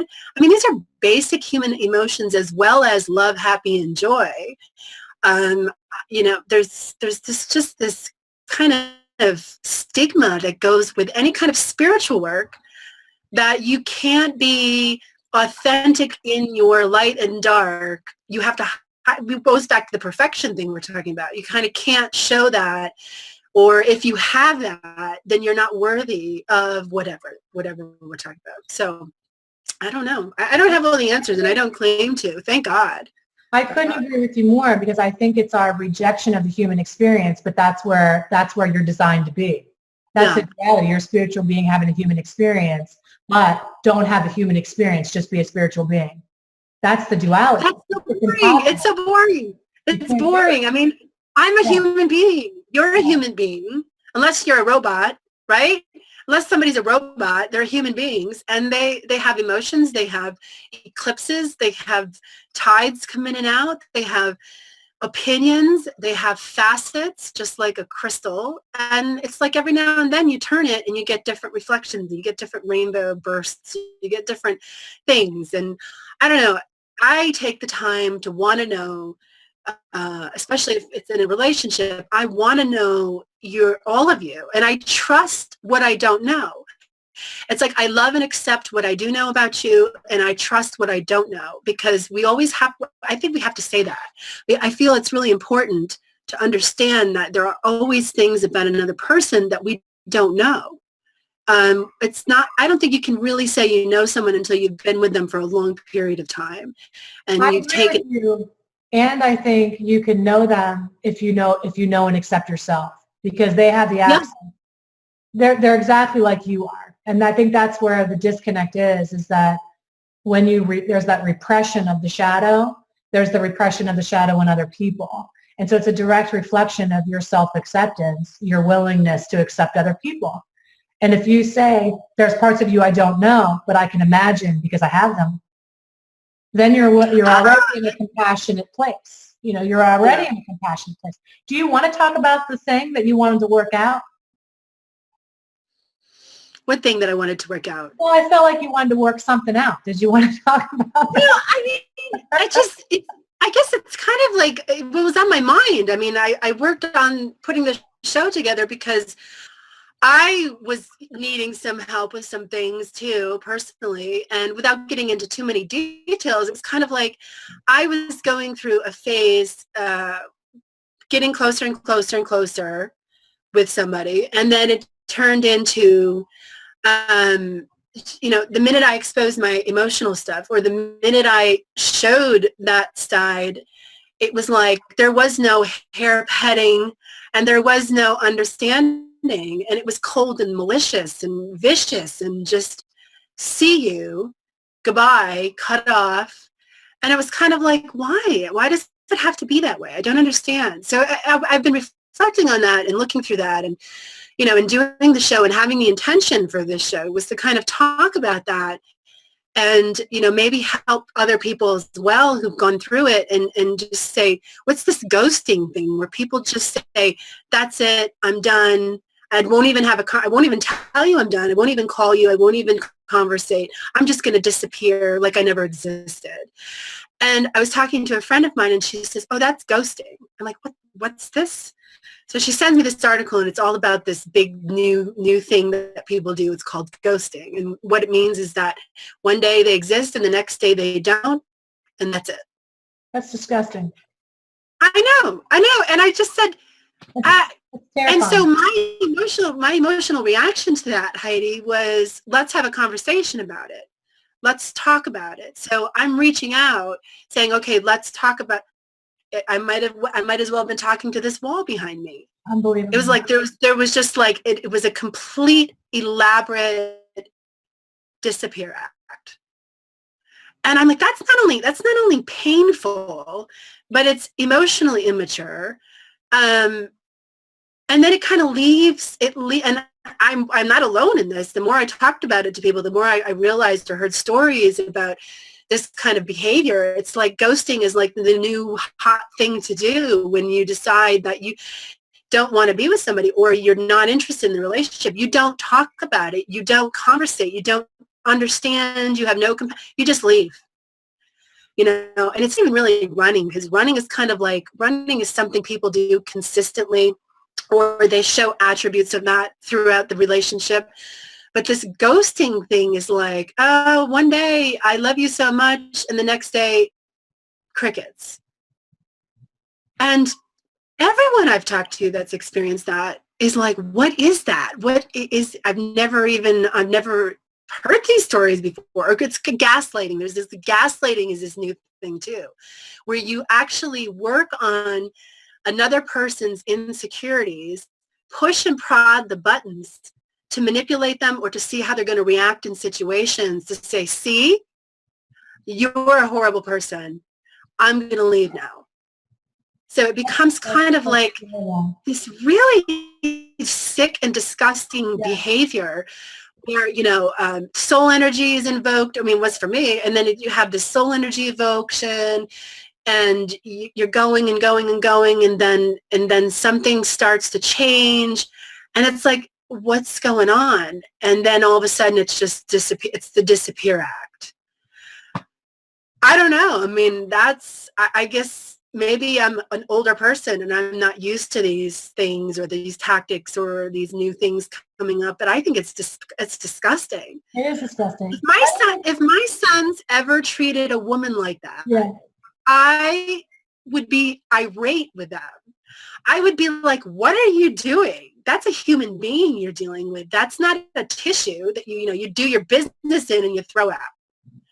Because it's like, I would sit that my sons wouldn't do that anyway, because I haven't raised them to be like that. I have raised them to take in consideration other people's feelings, their state of mind, their emotions. I've taught them to sit down and talk through things. So maybe it's just a lack of being given the skills. I don't know, but that's my story. Well, I think you're on the right. Well, thank you for sharing that, number one. And number two, it's absolutely disgusting. On any account, whatever the rationalization is, it's not okay. It never is okay to do that, especially if somebody, I imagine you are a person who's pretty evolved, so I imagine that person is presenting as evolved on a new conscious level. Even to be in your space, you need to be a person who can keep at least keep up with you consciously. So that was a masquerader. That was somebody who was not conscious. It was a fake out, who probably was operating from an ego place, which was a place of attraction, because you're you, and it was all there. And that language got twisted in with the soulmate conversation, because if I'm going to keep up with you, Hillary, I need to talk your language. You know, if I want to be with you, I need to talk your language. So I'm going to do whatever I can. Because you, from the outside, somebody looking in, project this amazing energy of somebody who's pretty evolved. And I think, oh, if I'm going to be with you, I'm going to have this expectation of you that you're going to be playing on another level, that we're going to transcend the human thing. Because P.S., what I'm not going to tell you is I can't handle the human thing. I don't know how to handle women's emotion. I don't know how to handle my own emotion. I don't know how to handle, conflict. So let's be spiritual, and that's what you're going to give me. So don't go human on me. And that's what don't go human on me. I like that. Yeah. That's an unrealistic expectation. So what this person didn't come to you and say is, I have an inability to relate on a human level, so I'm going to pretend that I'm a spiritual person so I can transcend what I don't understand. And then the minute you say, no, I'm a complete person, I'm a human person, and I'm a spiritual person, he then says, I don't know how to handle that, which doesn't become about you. It's not about you. It's about his original conflict, which was why he chose you in the first place. He chose you because he thought he'd get out of the human experience. Yeah, well, and I can see that. And it's like, you're right. And sometimes I feel like, where did I go wrong with reading that? It's like, I blame myself for part of it, because I'm like, why didn't I see that coming? Were you attracted to him? Yeah. And love is blind. Love is blind, because initially we've got to respect the chemical flood that happened because the things are there, but you're literally flooded. If God did not gift us with this chemical flood, we would never connect with each other. We would automatically see the horizon and go, no thanks. That seems like a lot of work. Right. So God wants to gift you with the blindness so that you can perceive. Yeah. And there was this extreme, there was like this extreme charm that happened, and then it just fell flat. And it was like, you were just, but then I found out there was addiction issues going on, and there was other things in there that I wasn't familiar with in that whole space. So it's like, that's why I was asking earlier about, like, well, what do you do when you get presented with this, and then it turns out to be this, or something's going on, and it's like, are you just a master manipulator, or was any of it real, kind of thing? And then the ghosting aspect of that is like, you get no answers, you get no engagement, you get nothing. And addiction can be responsible for ghosting. Addiction is ghosting. It's an inability to be present for anything, And it's funny because addiction, it's really funny we're having this conversation, because if he was wrestling with addiction issues, that is the inability to accept your shadow self. That's the whole point. It's numbing down or covering up the things about ourselves that we don't love, or we don't feel comfortable in our own skin. We don't know how to truly connect and be intimate. And addiction is a running and a covering from intimacy. And as soon as somebody gets intimate, they don't know how to handle that. So it is a ghosting. It's okay, that's it, because I'm going to quit. I don't know how to be with you. I don't know how to be present. I don't know how to do that. It might be interesting to say too, and because once I started to kind of come out of that chemical place of love, I started to call him on his own stuff, like just bluntly, and that was the end of the world for him. It's the minute I started to look at him, it was all about me. It was all about me and well, Hillary, this and this and this. But the minute I would say, well, what about this with you? Oh no. And that's pretty much where it all started to go south, because it was like the minute I started to look at him and his issues and some of the things going on with him, it was like, I'm out of here. But it was an energetic kind of withdrawal. It was an energetic rejection, because he didn't want to learn or to grow from those things. It was more about the blame game, the pointing the finger. And then before it even got to a conversation about it, gone. Well, and people are, when they're active in addiction or when they're wrestling with something like that, there is a real inability to step out of the victim mentality, where I feel like you don't understand, you don't really get where my problems come from, you don't understand why I do the things I do. There is a necessity to place blame, because any acceptance of responsibility at that point is off the table until sobriety is on the table. Up until that point, it's, well, you do this or you do that, or you make me do this, or that's why I do that. You drive me to the behavior. It's a total shutdown, and it'll get confrontational. It can get to that point where it can be really ugly, and it can be who the hell you think you are. And all of a sudden you see this person and you think, where did this person come from? That's addiction. Yeah, so the way I handled it was kind of like, okay, and instead of falling apart or having some kind of landslide moment, it was like, okay. And there was no real drama around it. Excuse me. And I think, and then once I cleared my energy from that, it was really clear to me that I've been in this kind of fog.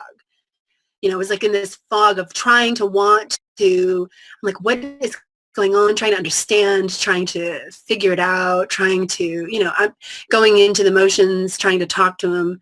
And then it was just like that. So I know I'm not alone in this behavior, but I know that I could never just walk away from somebody and never talk to them again.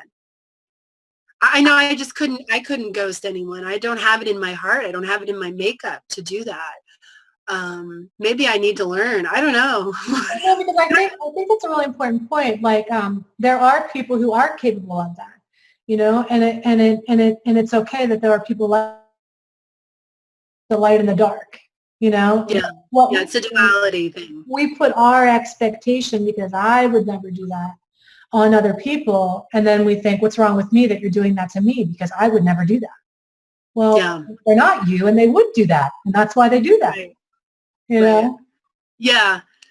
Well, moving on from that, I mean, that's just an example of some of the things going on today. I mean, I have personal experience with it, but I know that on another level, on a larger level, outside of myself, this is a phenomena that I think goes back to intimacy. I think on a bigger level, it goes back to that whole conversation we had earlier where we were talking about, you know, this lack of connection, the lack of intimacy, going in the motions of, well, we live in this incredibly connected world. You can get online and talk to someone all the way around the world. You can fall in love with someone all the way around the world. But then when it comes to getting together and being face to face, it's like, what? Who are you? So the face to face stuff, do you think we're losing that? Do you think we're kind of going into this kind of gray area, this little bit of a dangerous area where the intimacy, or do you think technology actually helps to enhance it? What's your take? My take is that it makes us socially awkward. It promotes narcissism and social awkwardness. You know, I mean, there's a delusion of how important we are, just because we can post something about our lives and people like it and comment. And so we lose the ability to really connect from a humble place. Whereas, like, you know, it's just two people, you know what I'm saying? Like, my expectations in a relationship of how you're supposed to treat me are partly based upon how many people have liked my latest Instagram picture. And it's completely it's so unrealistic and ridiculous. You know what I mean? And then have you ever noticed that there's like a different language that's spoken? Like when you get in a group of people and you're actually face to face with them, they talk about their Facebook posts. They talk the Facebook language. I'm like, what are you doing? Stop it. Are you I want to take a glass of water and like throw them on their face and be like, Facebook and social media and all of these things has kind of taken over the world. I think it's an evil plan, personally. I don't know how people can get into a room filled with other human beings and talk about Facebook or Instagram or Snapchat like it's real time happening right in this minute, but yet can't even look the person in the eye sitting across from them and be like, hey, who are you? Let's have a conversation. It's such a hard habit to break. I mean, I know, since I've had my daughter and she's 15 months and I'm still nursing her, and I'll be sitting with her and nursing her, and I'll pick up my phone and I'll be going through my Facebook, Mm-hmm. and then I think to myself, here's my baby in my arms for a moment, for a blink of an eye, and what is her perspective? She's looking up and seeing me do this. And so I just stopped. I just decided, okay, when I come home, that's it. Unless I have something that I'm doing that's helpful or whatever, that's it. I come home, I put the phone down, and I'm with her so I can really be present. But I think it's because it's so ingrained that it takes retraining to learn how to be present again. And I think that people want that. I think they crave connectedness more than anything else. They want to feel connected. They want to feel accepted, but it's so much easier to get accepted if you post a pretty picture and people like it than actually going to a room full of people. It becomes a numbers game. It becomes a numbers game. Right. Yeah. And we're being taught to, Facebook has changed in a lot of ways because we're being taught that our confidence and our value is based on a number or a factor, and we really don't understand what's behind that. There's a lot of things going on behind the scenes in that kind of world, the computer world, that we don't really understand. And, you get likes. There's like farms. They actually hire people in third world countries to go and like things. You pay to sponsor posts. You do all of this to get more numbers. And pay people $5 and get like Yeah, my son showed me that. He did it once. He's like, look, I have 1 million hits. I'm like, people are catching on. Like, yeah. And, it was actually interesting because more people liked either, oh, wow, you're so much better because you have this and this and this. And it's like, really? I don't know. I don't really want to incarnate after this lifetime back into a world that's been completely Facebookized and everybody's walking around like, their whole self-esteem and all their self-worth is tied into their online presence and how many followers they have and how many of those people have you ever really met in person and had genuine connection with? Mm-hmm. So relationships that we've been talking about for an hour and a half really go into relations in general and how we relate to people, whether they're our intimate partnership or not, friends, brothers, sisters, acquaintances. I mean, how many people get offline to really go meet someone in person and then put the phone away to talk to them?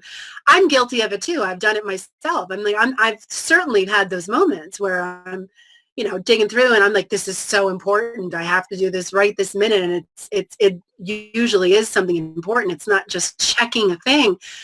But God, I don't know. I think it's a slippery slope, and I just don't know how we're really learning to relate to other people if our relating is determined and, kind of consecrated by the number game. Yeah, I know. Because it's really, yeah. In my marriage, you think, okay, my husband and I want to look to each other for love. That's why chose each other in the marriage, because, I meet your needs, you meet my needs, and together we meet our own needs. And, we're looking to each other for love. When I start to look for love outside of my marriage, approval or love or acceptance outside of my marriage, I don't work hard inside my marriage. I work hard on social media. You know what I mean? So if I get all these likes and people are responding to me and connecting with me, well, I get my sense of love and connection through a false sense of security like social media. And I'm in bed next to my husband, who I should be seeking acceptance and approval, and not acceptance in the traditional way, but meaning I accept you, you accept me. We work hard to make each other happy because that's what you do in a marriage, I don't need you. You're lying right beside me, and it's the loneliest night we ever had because I'm scrolling through and getting my likes over here. So I don't need you to like me. Yeah. And marriage fell apart because we stopped turning to each other. We have a very basic human need for love and connection. But if I have this false sense of it out here, I'm not coming to where I should be coming to get it, and working hard in my marriage to make sure that we're both fulfilled and feel loved and feel cared for and feel accepted and feel liked. When's the last time you liked your husband? You just liked 15 pictures. Or your partner or something that it's like, yeah, come on. And you look your partner's face, took him and said, honey, I like you. You do it all damn day long. I like being around you. I like being around you. Yeah, there's nothing worse than being in that space with your partner and then having them run off and go check their cell phone or get online, check their Skype messages, or you hear the Skype things going off and they're like, oh, I got to go check it. I mean, it's insulting on some levels. So we're kind of coming down to the last half hour of the show, and I want you to continue on with the steps that you had. So we talked a little bit about it, and then we kind of got on to other conversations, but you were saying there was this checklist, and I think you were saying there was other steps that go into certain things, or maybe I'm completely wrong.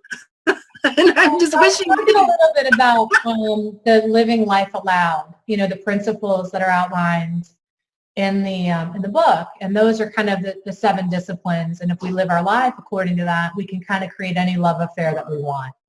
A love affair with ourselves, a love affair with our work, a love affair with our partners. And they're pretty simple disciplines, but we come from such an ingrained place. Like even we talked about earlier, one of the disciplines is I will honor my wants and needs. And it sounds very simple, okay? Well, of course, but how many women do you know or men? It's so cute how she freezes. Yeah.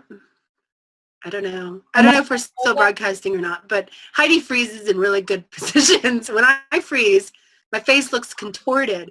Can you hear me still? For me, you just froze. Oh, yeah. Okay. Well, I probably froze like this ugly face, but you freeze in like this beautiful, angelic Heidi. I freeze in these retarded positions, like, Oh or if you're like putting up a YouTube video or something, and the my God. screenshots are always like, every time you have frozen, you've been like, beautiful.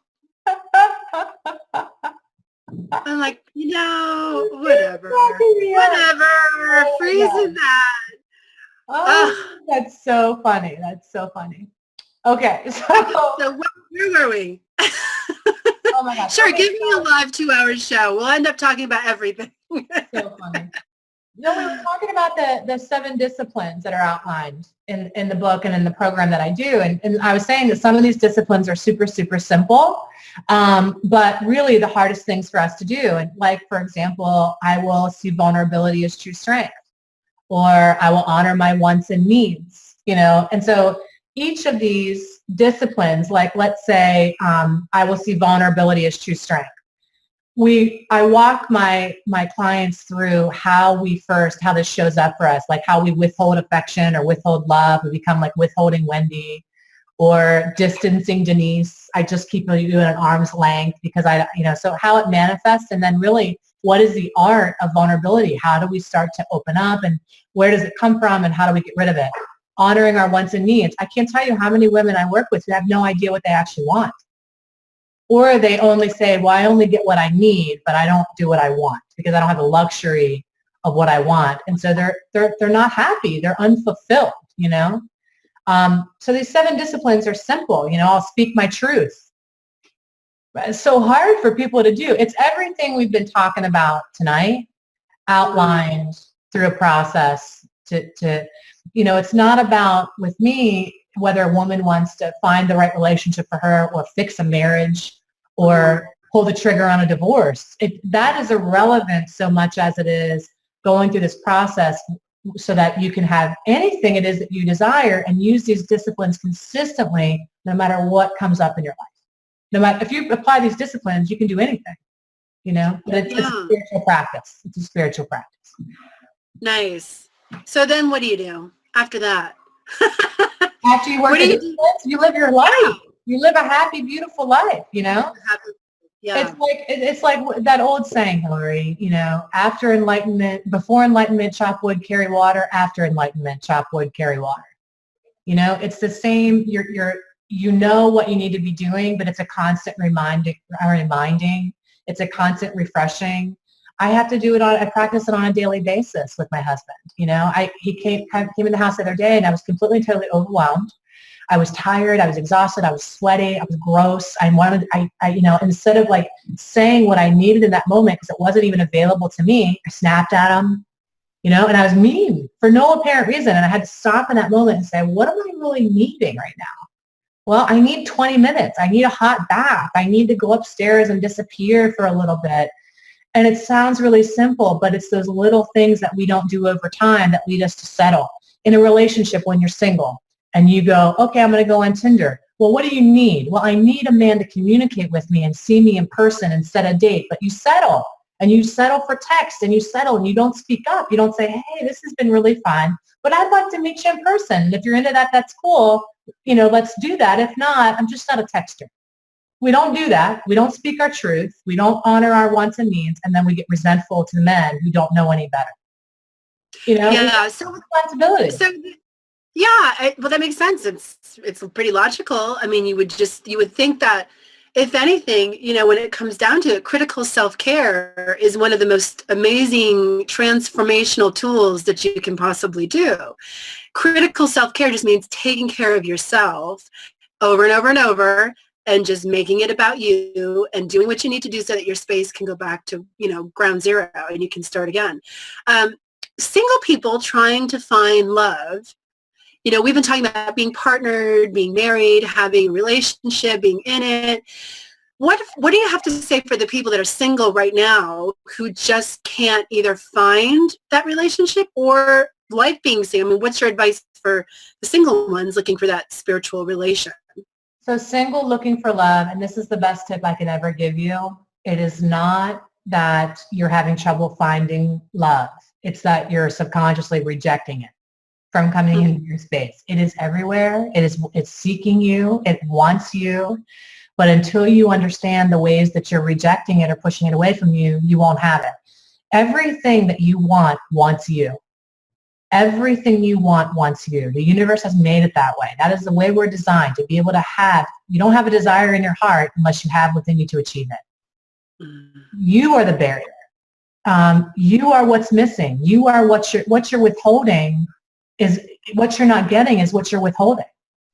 You know? So it's not about a blame game like, oh, what I'm saying is there are ways that you're probably not even aware of, that you're not either fully allowing yourself the opportunity to open up because you're so rigid to a checklist that you're keeping yourself stuck there, or you have the one barometer where you're waiting for somebody to tick off every possible thing, or you're delusional about what love really is and you think it's supposed to be this miraculous to see parts and you guys find each other in the bad music place. You know, what are the ways that we're being a little delusional about really what it is? Because 9 times out of 10, that perfect person for you shows up and you go, what? I don't want this. Are you sure that's the right person for me? You know, yeah. So what do you have coming up? What are you doing? You have a program coming up that you're doing. You have some kind of, what kind of events do you have? How can people work with you? I mean, what do you have to offer everybody who sat through this 2-hour conversation and going, God, that sounds like me, or no, I don't do that. There's a couple different things going on. My husband and I separately, okay, so my website's lovecoachheidi.com. So if people want to go there, they can always check out what's going on. You can actually download, we talked about some of the, what I talk about is the subconscious fears that are what you're really holding us back from what we want. There's a worksheet you can go download and do it on your own time and see what's really going on with you. I do have a coaching program starting soon, the 8-week program where I walk you through the 7 disciplines. I believe the date for that is coming up in middle of February, but it's all on my website. And Doug and I are actually working on a program for people who are wrestling with people who are addicted. And so, that'll also, we'll have a link to that on our site. So families who are working with people who are addiction, or if you're in a relationship with somebody who's addicted. But lovecoachheidi.com, that's everything that you need. And, at least in the, best case, just sign up for the information, and then you can always be updated. Or you can find my YouTube channel. I think it's Heidi McGuirk. You'll find me you'll find me if you want to work with me. I know where to find you. I know where to find you. Yeah, her website is also all her information is also on CCN, so you can go there as well to find it if that's easier. So I want to ask you, kind of closing it up a little bit. We have a few minutes left. What was your biggest struggle in allowing your own vulnerability to come forward? I used to compare men for their strength to my strength. And I used to measure men up and say, well, you have to at least be stronger than me if you want to be with me. So I had this kind of like unrealistic expectation of what I was looking for as far as the masculine energy was concerned. I was competitive with men in that way, where it was kind of like, okay, well, you needed to be up here or at least match me. And it was kind of like a pissing contest, for lack of a better, instead of just looking at people for their own strengths, I was measuring them against my strengths. And we all have different strengths. We all have different things that are beautiful about us and wonderful. And I was pretty judgmental about a lot of the men that I was picking. And I think, one of the hardest things was staying in a relationship, although, the attraction was really there. I was with somebody, like I talked about, for 10 years. And the hard part was I was just like this chemical attraction with this person, and it kept drawing us back together. But the reality was I chose somebody who kept choosing other women because I didn't know my own value. And I had to keep trying to prove my value to him. Like, pick me, look at me, I'm over here, I'm staying. Hey, you're shitty to me, I'm still here. You know, hey, an asshole, here I am again. Look how loyal I am. You know, I mean, it was kind of ridiculous, you know, because I didn't know my value. So when you found your value, how did that change for you? My attraction changed. Was it an instant, your attractions? My attraction changed. What I found attractive changed. I didn't find it attractive anymore for somebody to be emailing and texting other women. I didn't find it, but when I didn't have worthiness, my rejection chip, like we talked about, got fired up. So instead of being pissed off or disgusted with that behavior, I became intrigued. And I went online and wanted to research shit and get in his email and find out, you see, rejection makes you intrigued. Worthiness makes you disgusted. Oh, I like that. That's a great one. Do that to me because that's great. Why don't we get that? I mean, I think if we all got that together, we would all be in a better place. Yeah. We would all be in a better place if we got that. I like that. Say that again. Rejection makes you intrigued. Why are you doing this to me? Let me figure you out. Yeah. Makes you disgusted. That's shitty behavior. Goodbye. You don't tolerate it. Yeah. Yeah. Tolerate it. You just go, okay, that's not about me. Good luck with you. Yeah. Yeah.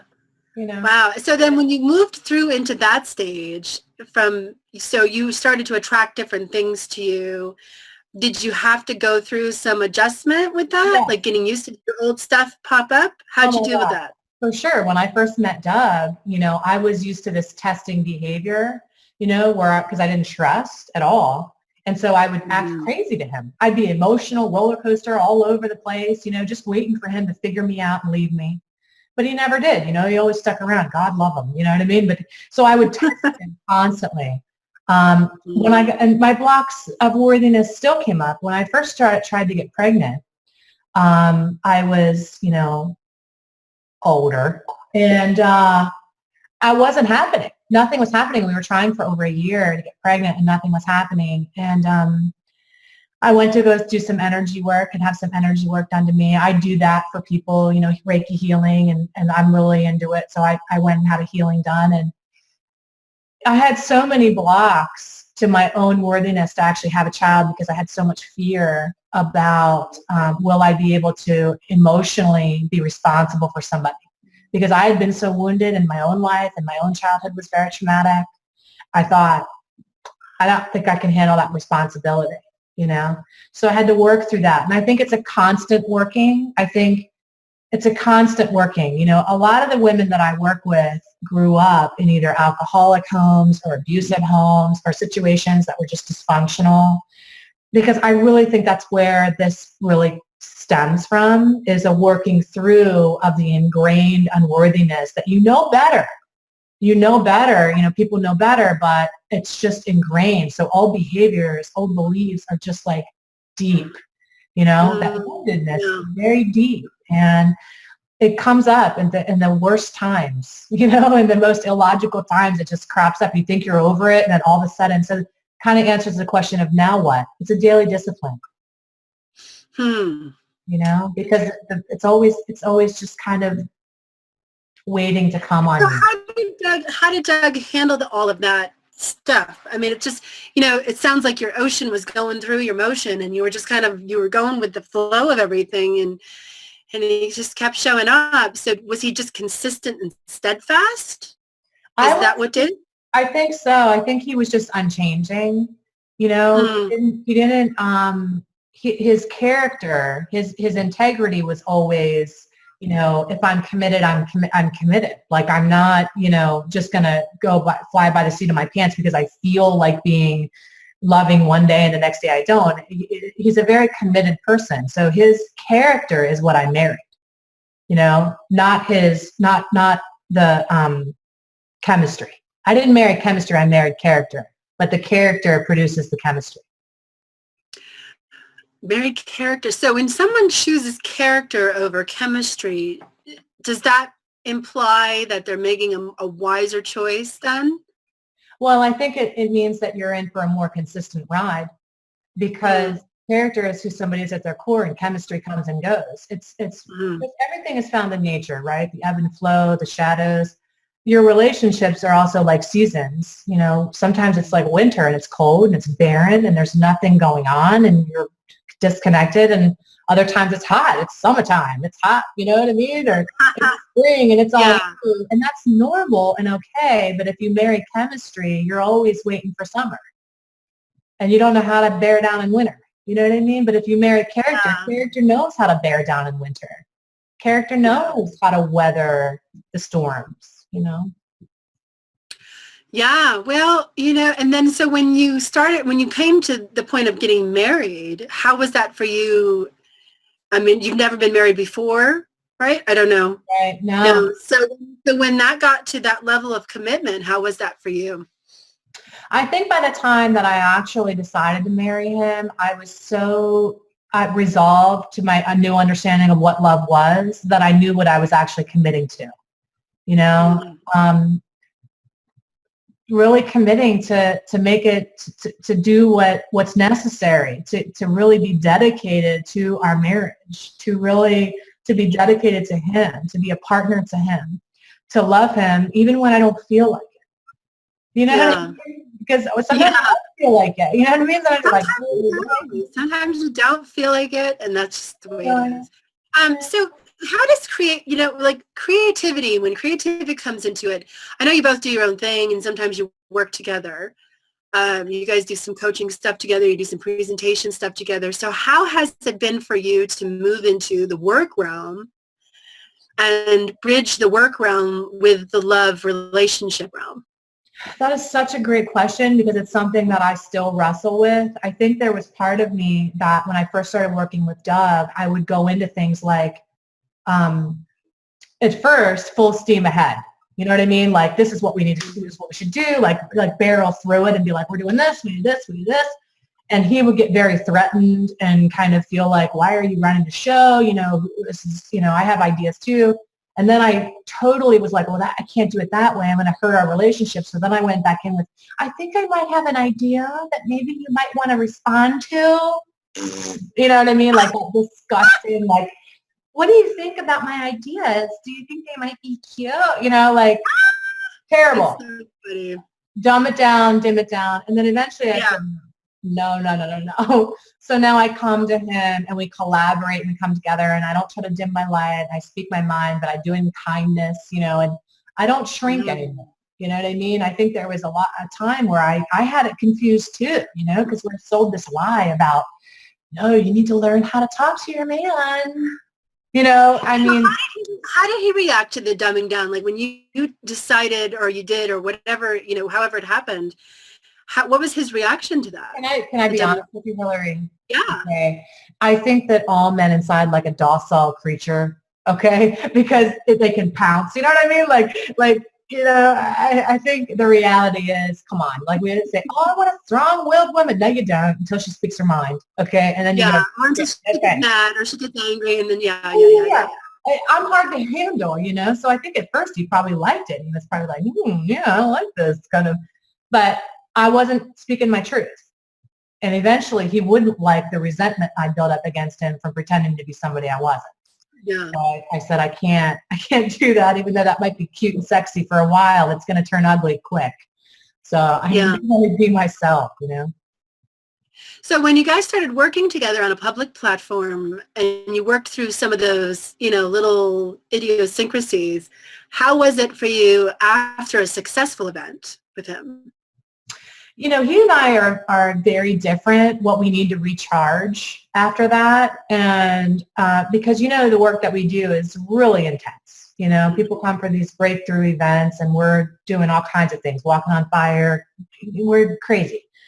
But after, you know, I try to nurture him and what he needs. And he's more of an extrovert. So like he needs to go out and be around people after and kind of celebrate his success and be kind of, you know, seen and heard. And I'm very introverted naturally. So after I do a big event, I need to come home and I need to recluse and close my door and take a bath and not talk on the phone or go on Facebook. So we allow each other that space, you know, to just recharge and be there for each other and nurture each other back to health. And it's really funny, Hillary, because I remember a conversation with you before I got pregnant, and you were like, look, this is going to be on the horizon for you. You guys are going to know, you have to know how to take care of each other. I did say that. I remember. I forgot about that for a second. You did. And I remembered that talk, and it's so funny because it came up. It totally came up. It came up this past, I just had an event, my event recently, over last weekend on Saturday. I had an event with women with the 7 disciplines, and he was there, and he was so supportive because I was able to articulate for him. And I remember you saying, Heidi, that's so important. You're going to need to have to tell him how to support you. I did, and that's right. And I had a session with Doug. Doug actually came and had a session with me too, and I was like, wow, you guys are going to be great. And I know nobody's listening to what we're saying right now because they're watching your 2 chihuahuas on your couch. Oh my gosh, look at the chihuahuas in the background. How cute are they? And now they know I'm talking about them, so they stopped. They're going to pretend like they're not doing anything. Yeah, I remember that. And it was really clear in your energy and Doug's energy that you two were like this power couple. I know for me, it's really important that my partner it does work with me on some level, that we're doing work together out in the world. And I am not willing to settle for not doing that. I don't know why. It just feels to me like if we have that, which you guys have, it's very hard to explain, but it is a thing. And if you go out and you do it together, it's a powerful combination of energies. People respond to that, I think, more than individually. I don't know. And when they see a powerful couple or a couple that has really good synergy and they come and they present something or they work together really well, that inspires people because we don't see that much. We don't see couples going up on stage or going out and doing events together and really, really doing it well without one being more docile than the other. I can totally relate to what you were just saying about that. I'm a very outspoken woman. I, have been doing radio for over 10 years. I was on Achieve Radio for a decade. Now I'm here on CCN, and I do another show on Achieve Radio on Tuesdays, and it's like my mouth and my voice just go, and that's someone has to accept me for that, understand that, be willing to put up with the personality of that, and then I would love to stand side by side with somebody who's willing to do work together and whatever, and I have no expectations as to how that manifests, but and if it doesn't happen, it's also okay. It's not like it's not on my checklist like has to work with me, but you know what manifestation. I feel like that is going to happen for you because that's a desire in your heart that's part of your bigger purpose. And I think that I don't think it would be in your heart if it wasn't part of the purpose. I had the same vision.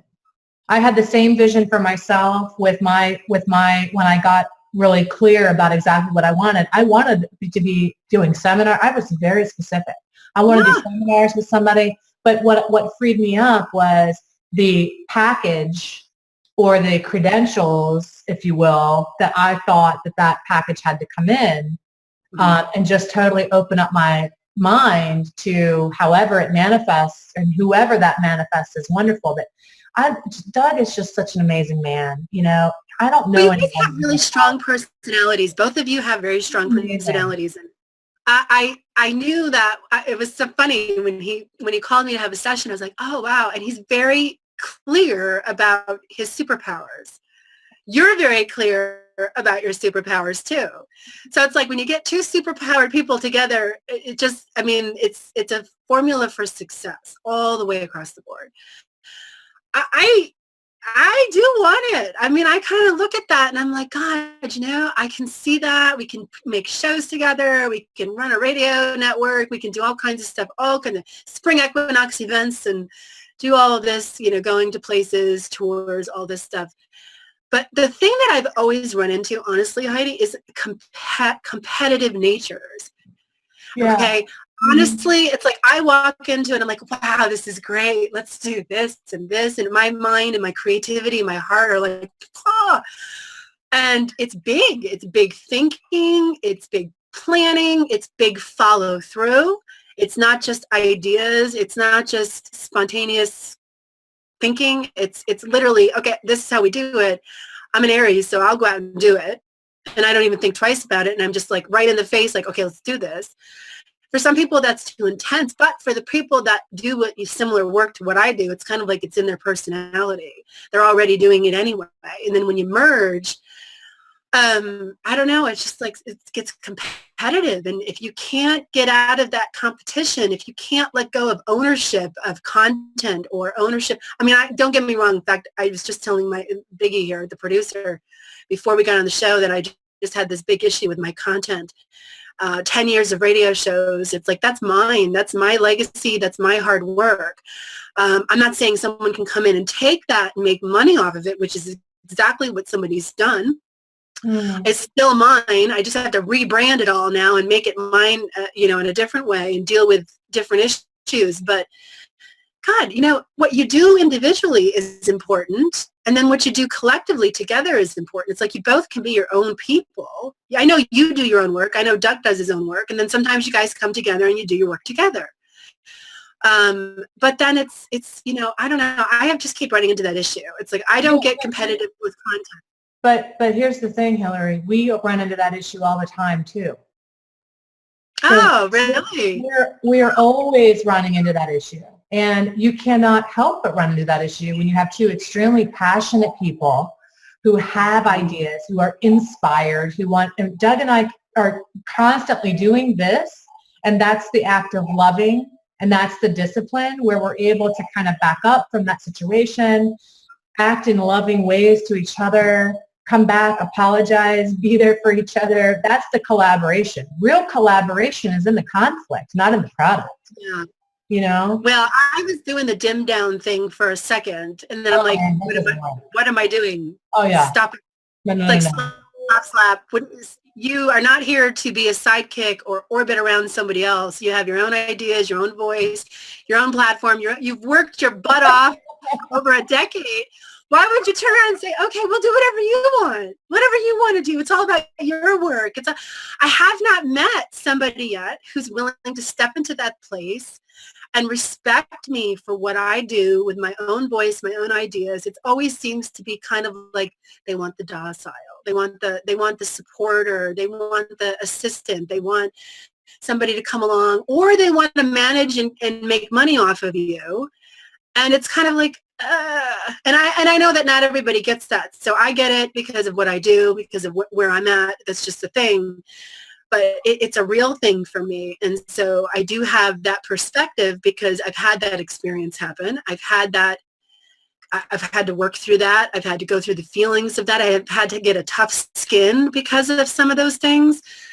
And it hasn't just been men. It's been some women too. When you collaborate with another person and you go into that co-creative space, it's almost like relationships and bringing a new energy into relationships and understanding love from a higher level. You have to understand co-creation from a higher level. And you have to be willing to respect each other and have honor and honor the work that you do with others. I've had some really, really great people that I've collaborated with. So I know it's possible because I've done it. And I've had some disasters.